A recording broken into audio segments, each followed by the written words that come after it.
После громкой истории с чеченцами в Анапе за них вступился генерал Апти Алаудинов.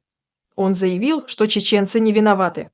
По его словам, конфликт спровоцировала девушка, которая оскорбляла мужчин по национальному признаку и называла чеченские подразделения войсками ТикТока. В то же время в поселке Афипский, где на прошедших выходных произошла драка с участием бородатых мужчин, состоялось собрание местных жителей. Люди требуют отпустить ранее задержанных односельчан и обвиняют полицию в бездействии. Все подробности этих нашумевших событий в нашем выпуске. Подпишитесь на канал, чтобы не пропустить новые видео. После массовой драки с чеченцами в Анапе командир спецназа Ахмат Апти Алаудинов защитил нападавших. Он настаивал, что задержанные за драку чеченцы – достойные люди, которых несправедливо арестовали. Согласно его версии, кавказские парни немного отдыхали в кафе, где иногда работали охранниками, естественно, отдыхая и весело танцуя лезгинку и попытались познакомиться с девушками.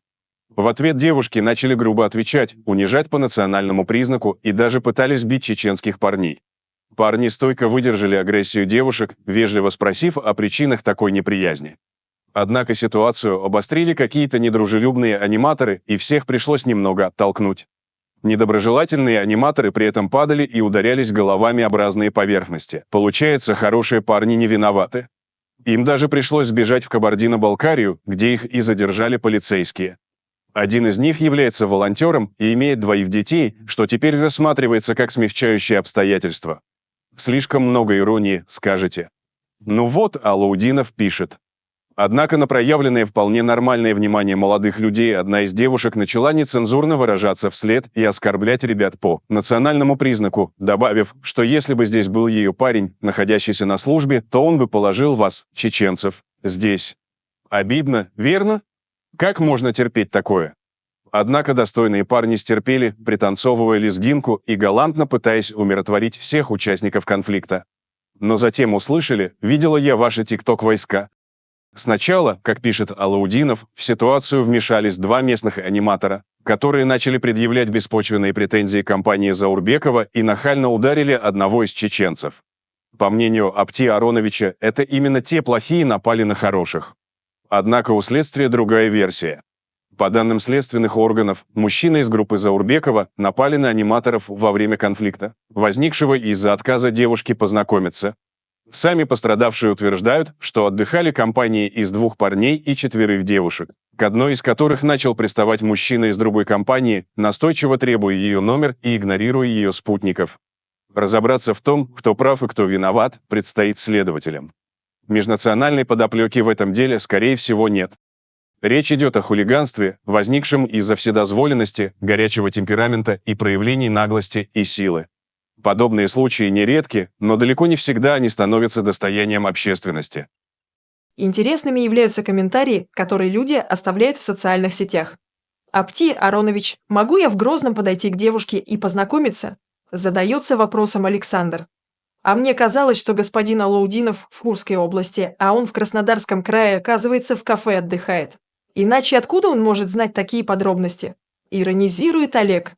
Апти Аронович, стыдно перекладывать вину на женщин. Видно, национализм одержал приоритет над верховенством закона. А как вы хорошо начинали в сетях, вам даже поверили, пишет Алевтина. Теперь обратимся к событиям в поселке Афипский.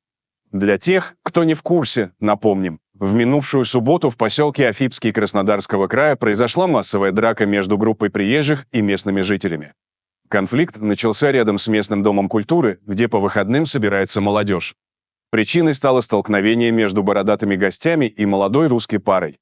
Один из приезжих захотел познакомиться с девушкой, которая была со своим парнем.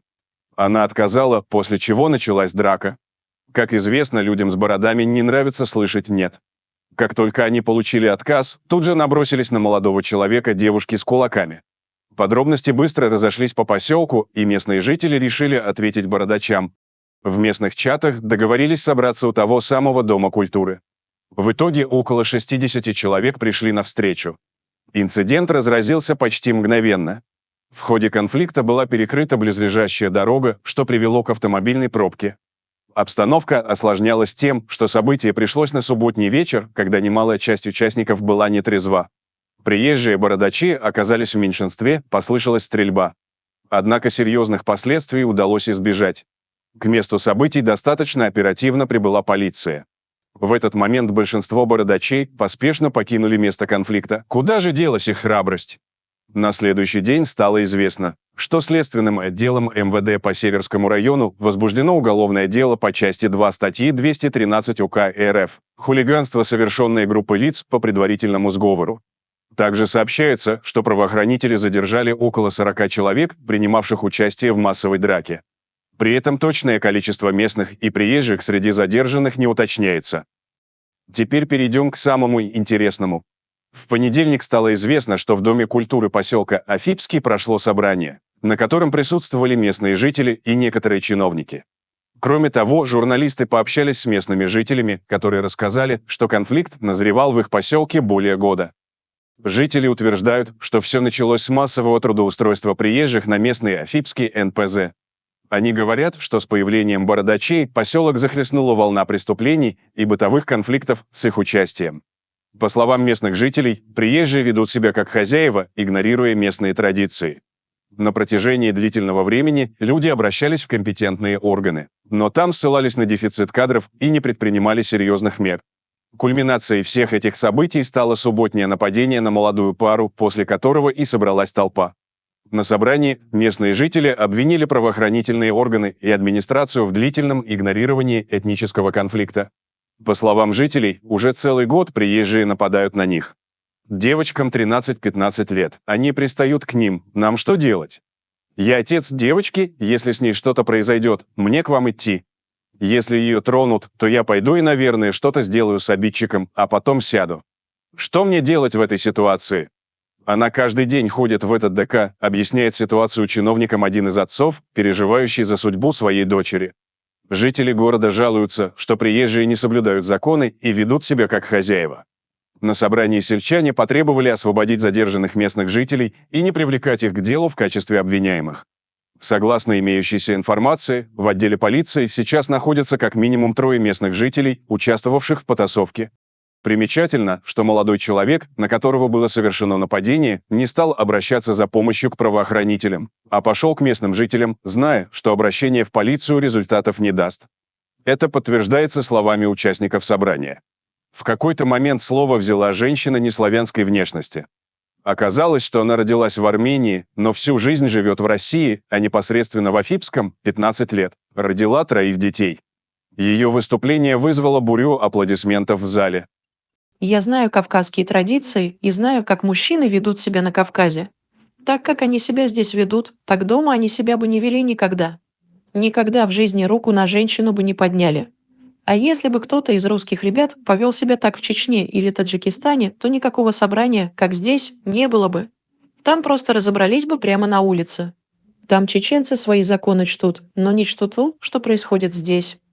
Приезжие мужчины настолько обнаглели, что пристают к девушкам даже при их парнях. Случай в Афипском ярко демонстрирует, что местные жители устали от безнаказанности приезжих. Нет сомнений, что от этой ситуации устали не только в Афипском, но и во многих других городах и поселках с аналогичными проблемами. Хочется надеяться, что этот инцидент привлечет внимание властей и будут приняты соответствующие меры. Продолжим внимательно следить за развитием этой истории и будем наблюдать, будет ли кто-то привлечен к ответственности или все снова замнут. А что насчет всего этого думаете вы, уважаемые зрители? Делитесь своим мнением в комментариях и не забудьте подписаться на канал, если вы этого еще не сделали. Всем добра, всем пока!